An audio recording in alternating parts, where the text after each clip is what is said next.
Ja.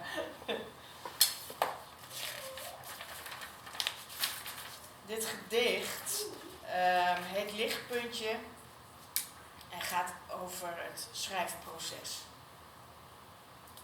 Zij is het lichtpuntje in zijn duisternis. Haar naam echoot zacht in gemis van licht. Hij voelt een briesje wanneer ze weer langs danst en soms ruikt hij dan voorzichtig aan haar haar.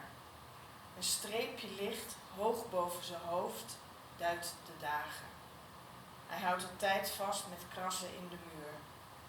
Lelijk als de nacht in zijn verkozen leegte. Slechts getroost door zijn muze schrijft hij in zijn hoofd de wereld in lichte poëzie.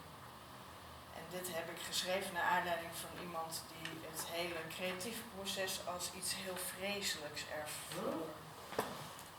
Maar hij zat altijd in zijn eentje, dat was een medestudent van mij op de kunstacademie. En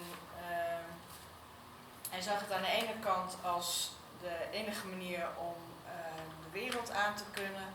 Maar zijn wereld werd zo klein dat het ook zijn gevangenis werd. En daar moest ik laatst aan denken, dus toen kwam dat gedicht.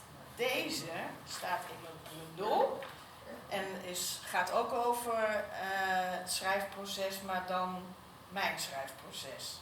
In de zomer, in mijn werkkamer, bloedje heet.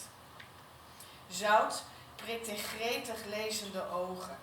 Verzameld water valt in druppels gloeiend zilver. Op de woorden, letters, spatten uiteen, vervormen, vervagen. Beelden in aquarel vormen zich in zinderende hitte. Tong likt het zilte vocht van donshaartjes bovenlip. Zorgvuldig bevochtigde vinger slaat pagina's op. Verder en verder, verdwijnend in verhalen. Brandende zon op vensterglas verhit kamer en huid. Gloeiend en glanzend. Meer en meer. Samen smelt het op papier. In open einde opgegaan. Slechts haar naam nog. Heet en heter. In vloeibare liefde geschreven. Voor mij is het nog hartstikke vroeg.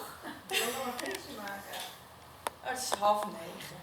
Hebben mensen nog een gedicht voor ons? Of wil je nog koffie en thee? Wil je